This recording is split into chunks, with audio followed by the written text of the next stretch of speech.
He's a friend. He's a copywriter from the world of advertising. The guy has run 3 of London's most creative and innovative communication agencies, in fact, over the last 25 years. He's now the first advertising man to become a partner at the design group Pentagram. In 2007, he co-founded a new organization, Do the Green Thing, which has inspired millions of people in 202 countries to live greener lives through its playful propaganda. He's spoken at TED on the topic of creativity and climate change, and we're delighted he's here to speak to us now. Please welcome Naresh Ramchandani. Thank you, David. Well, first of all, I'd like to say a big thank you to Richard and the whole What Design Can Do team for giving us such a thoughtful and positive and purposeful gathering here today. It's been really, yesterday and today, it's been really inspiring. And it's actually been quite a sort of an honor, but also a pressure to write a talk to be part of this. So let's see how it goes. The talk is called How We Do the Green Thing, and it's about how we, a small group of communication professionals, run a not-for-profit public service that uses world-class creativity. We commission world-class creativity to inspire as many people as possible around the world to live greener lives. The talk's gonna, and how we've done it for the last 10 years. The talk's gonna contain 7 small chapters, 1 theory, a few, I think, nice videos, some nice pictures, a couple of props, and some thoughts, and absolutely no advice. I'm going to give you no advice because I think you can only give advice when you've been successful. And Do the Green Thing hasn't really been successful in that climate change is still happening, despite our best efforts, but at least I can share those efforts with you. So how do we do the green thing?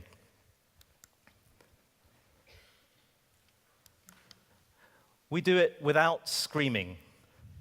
So I mentioned 10 years, and 10's a very interesting number.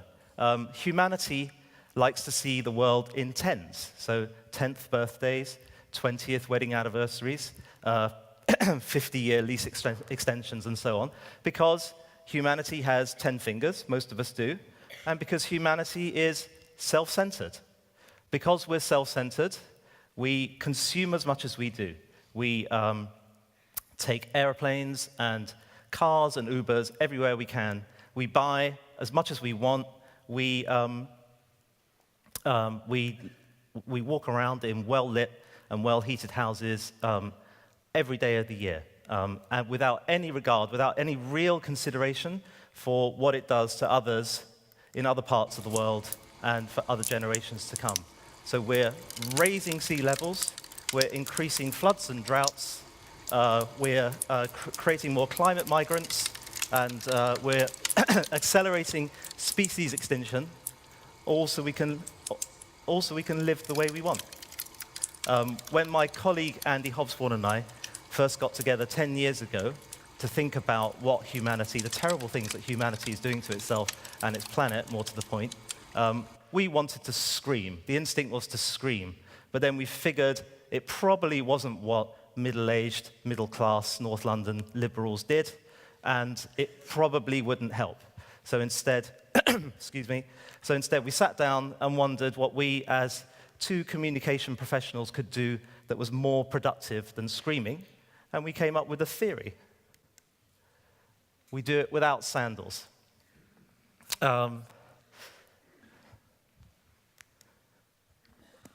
Excuse me a second. So the theory goes, well, the theory went and still goes something like this, that humanity is heading towards a precipice, and that we know what we do to save ourselves. We know what to do, which is basically to turn down our many rampant shades of consumerism. But it's an everyday battle to do it, because the consequences are not on our patch, or not on our watch, rather, and the ones that are on our watch are not on our patch, and because every day we're presented with so many cool, fun, sexy, and frankly tempting ways to be unsustainable, made delicious by innovation, dazzling by design, and compelling by communication, triggering all the right pressure points, making us to want to have holidays, glamorous holidays, finest clothes, and delicious steaks as much as the next person. And then when you look across at the principal campaigners in the space, the tree huggers, the sandal wearers, and the climate scientists, all telling us what to do, or rather what to do without, including those holidays and those clothes and the steaks. It's frankly too easy not to be tempted. I think the self-flagellating, hippie, brainiac corner lacks a certain appeal. And so we thought, what if we could take the same innovation and design and communication that's used to make unsustainable behavior so tempting and turn it to make sustainable behavior just as tempting. So in other words, to ditch the sandals and walk in the minds and in the shoes, the regular shoes, of ordinary people who need choices to be attractive, to be able to choose them. So that was and is the Do the Green theory. In short, our flag, it's creativity versus climate change, and this is how we wave it. Chapter 3, we do it with lightness. Now, one of our, I think our principal endeavors, one of our principal endeavors, creative endeavors at Do the Green Thing has been to try and bring in, I think there's been many interesting discussions over the last couple of days about this very point, trying to bring in humor and its close relative charm into climate change communication. Climate change communication tends to wear its gravity pretty heavily and its fear pretty plainly. And I think that's only natural because the need to scream often produces a scream. And while while global warming is no laughing matter, a film, for example, that that mocks us for taking energy-greedy lifts instead of stairs, like this one.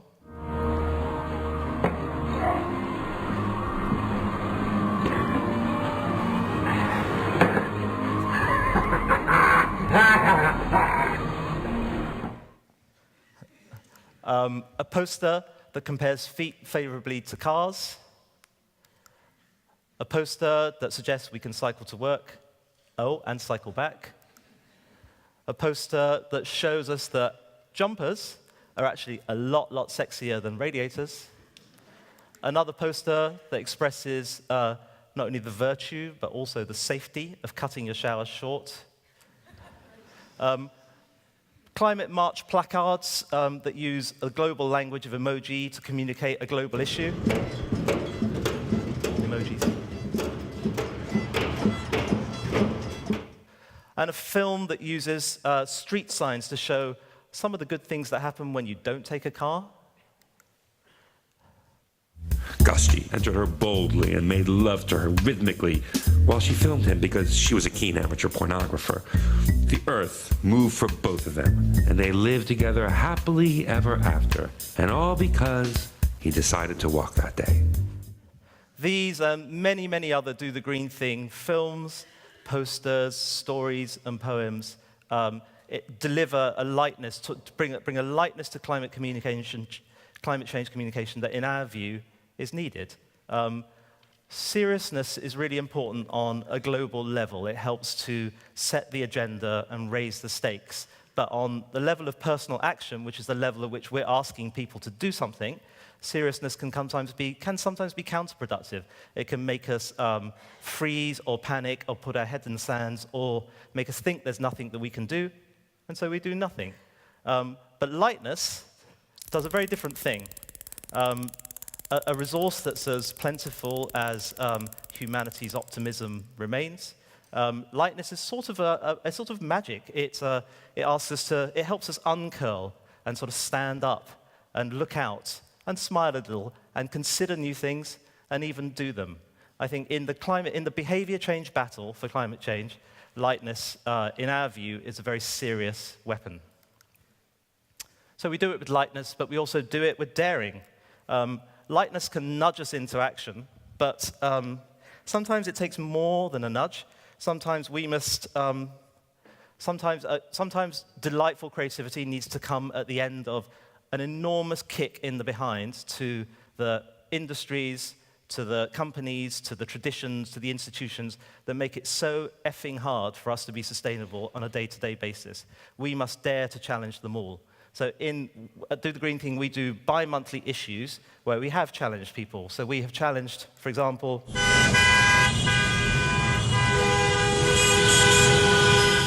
we've dared to compare London's cars to America's guns because actually both are dangerous and both are backed by really, really insidious lobbies. We've dared to challenge or ask festivals like Glastonbury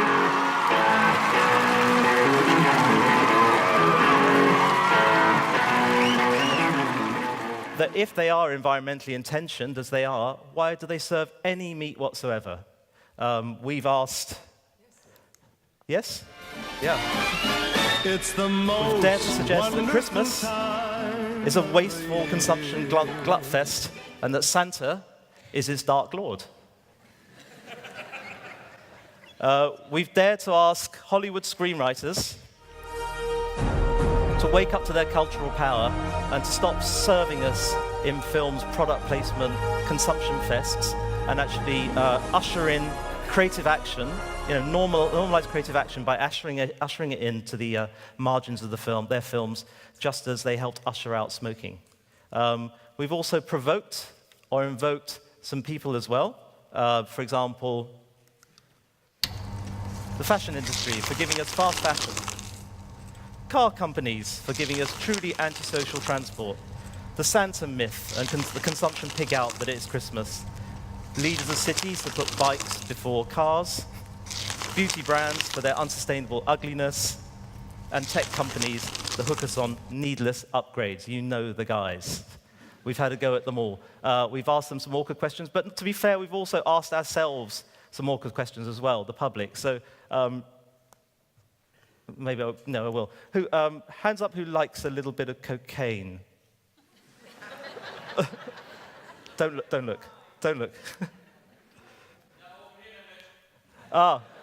Great. Well, for you'll be pleased to know that in our last issue, we created the first coherent, we think, calculation of the carbon cost of your cocaine habit. And we released that information through an infographic. We called it a coca-graphic called Charlie versus the World, where you could judge for yourself how much you use, from the lightest sniff to kind of industrial septum disintegrating snortage, and then tally it. Sorry, how do you press? There we go. And then tally it against its the carbon effect. So, for example, how much Charlie? 20 grams. You spent a couple of years going to dodgy tunnel raves. Yeah? Which is like taking an Uber home from a party when your home is 3,014 miles away, and so on. We dare to ask. It's not always the easiest thing to do because it has downsides and upsides being daring. The downsides are, I think, it hasn't always been easy to get funding because of it, and I think it hasn't always been easy to get sustainable distribution through brands and channels because we do this. But on the upside, I think it makes our creativity brave, and I think it makes our creativity sharp. And with global warming coming faster than pretty much every scientist predicted, maybe a bit of bravery and sharpness is what's needed right now. Chapter 5, we do it with freedom. So with very, very small resources, how does Do the Green Thing create world-class inspiration? And that's with this element, with freedom, with the freedom to, by taking what we have, taking what we already have, or what we already own, and having the imagination and freedom to turn it into something new. So, for example, the imagination or freedom to take an old hanger and an old wine glass and turn it into a new vase. Or the freedom to call out to London, our subscribers and the community and across London, and ask them to send in their single lost lonely gloves, you know, those gloves you throw away because you've lost the other one, send them in, and we washed them, we paired them, stitched left on one, right on the other, and called them Glove Love and sold them as low-cost, low-carbon pairs as an example of how to be a little bit more inventive, with less. The freedom to reimagine the podcast as the soundtrack to your walk by asking 17 different musicians to compose a bit of music at 105 beats per minute, which is a walking place, andante, and then making it into a mix which you could walk to. The freedom to reimagine the electronic Christmas card as an anti-useless gifting service called Ungifted, where you can actually pledge to a friend, instead of a useless bath bomb or terrible scented candles, a little bit of your more valuable time, because that is less demeaning to your friendship. The freedom to reimagine fixing as being better than buying.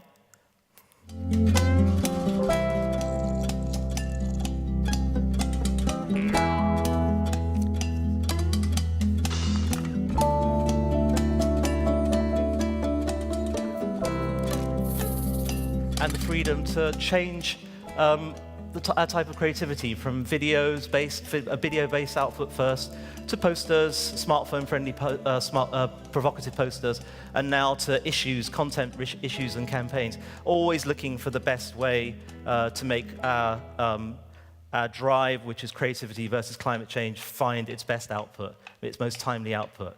And together, I guess those three shades of creativity I just talked about, which were freedom, daring, and lightness, I think they all deliver one message, which is that when you take away consumption, you're not left with emptiness in your life, because you can fill that emptiness many times over with imagination. We do it with others. Chapter 6. So do the green thing begins and ends with humility.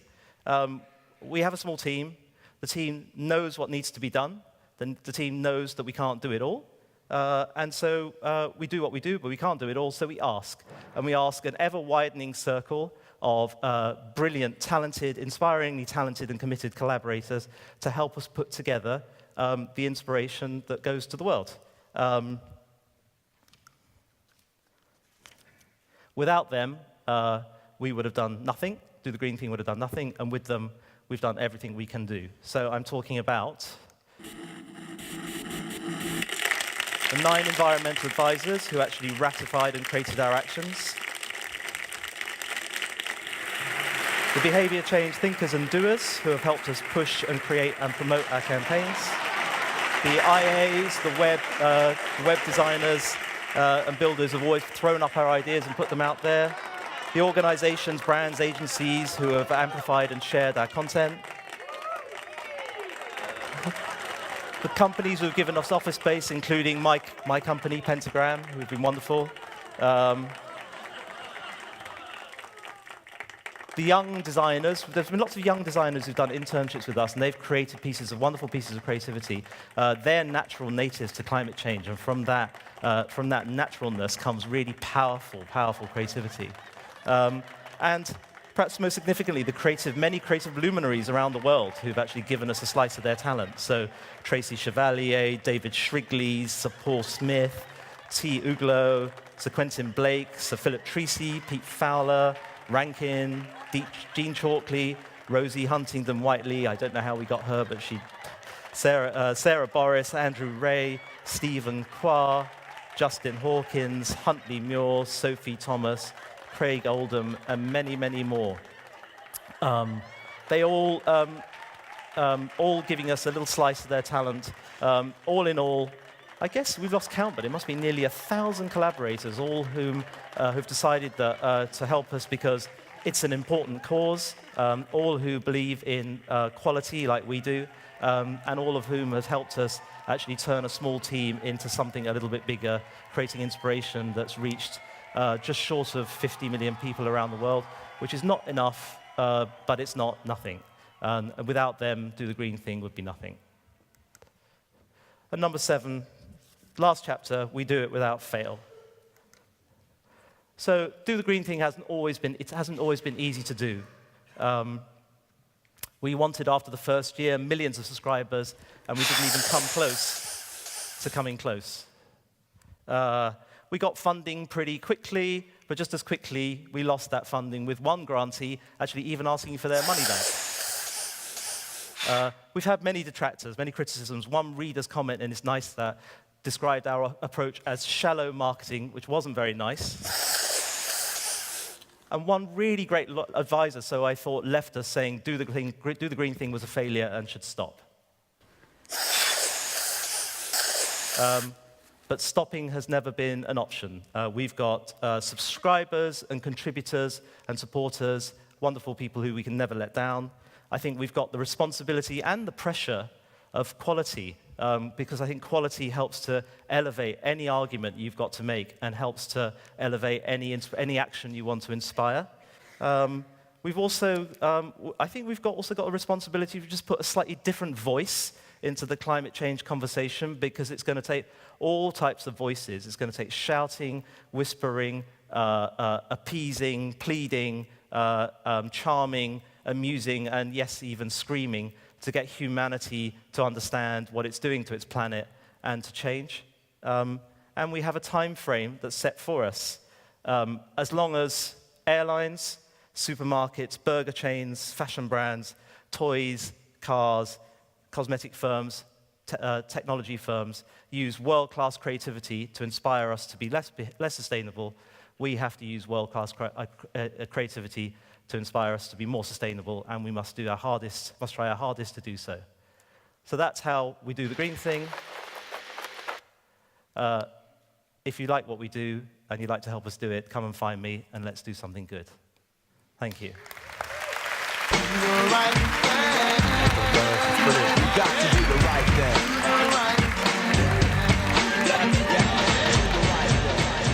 Naresh, I want to ask you, and I bet our Climate Council is going to interrupt me in a moment, but let me ask you first about the model itself, because actually I wasn't quite clear.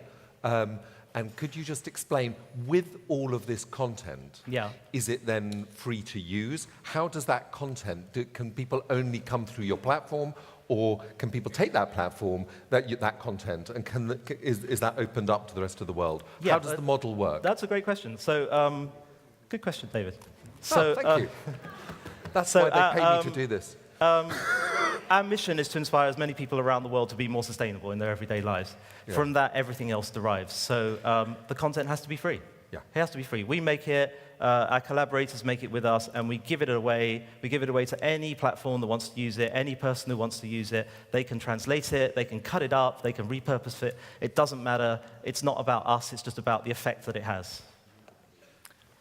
Climate Council. We're talking about communications and community. And here we have community and communications and climate change. Your questions, please. Goodness me. In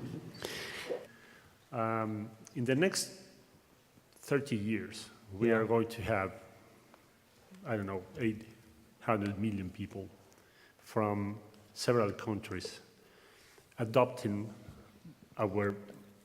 the European and United States way of life, middle-class way of life. Do you think that your message can be shared with them? And because we are talking about other cultures, other countries, which are changing very fast. As a matter of fact, we are going to see in China and India cities with more than 30 million people in the next 20 years. Yeah. What do you think about that? Can we, maybe those countries think that we are promoting a message to save energy, to save consumption, to avoid the consumption when they are arriving for the first time in their recent history, to have the opportunity to share this kind of So goods. is reconnecting gloves in London a little local? Sorry, that's another question. I think. I mean, we have most of our about just 3/5 of our subscribers are from Europe, 2/5, that leaves, sorry, are from the US. I think we're genuinely international, but I think if your point is about will it connect with audiences who are actually aspiring, which I think is, that was the theory we started with. We started about thinking about young, urban adults who were going out into the world, who wanted to live a full life, and how can you present environmental care in a way that wasn't about stripping things away, about emptying your life, but actually giving a slightly altered or alternative set of values that was actually enriching. So actually, that idea of taking things a little bit slowly, or connecting with things that are a little bit closer to you, or finding value in things you already have rather than things you need to buy, being a little bit more self-sufficient, being a bit more improvisational. I think these are all qualities that are positive qualities that don't mean that you have to be a hermit without any possessions and without any power. I think it's an alternative way of living a good life. That's behind Do the Green We have Thing. another question. If I could ask you to just elaborate on the reasons that the funder asked for money back, and how you balance between lightness and seeming to be, or frivolity. Frivolity, we hope we never do, actually. I think behind every idea we create, I think there's a lightness because, like I was saying, I think it's going to take all voices joined up, and we felt at the time when we started that perhaps something a little bit lighter for certain kinds of people could help them actually to take action. So I think there's humor. I really hope there's never frivolity, or if we've done it, it's been a mistake, I think. The idea is to actually say something pretty tough underneath, like that cocaine thing.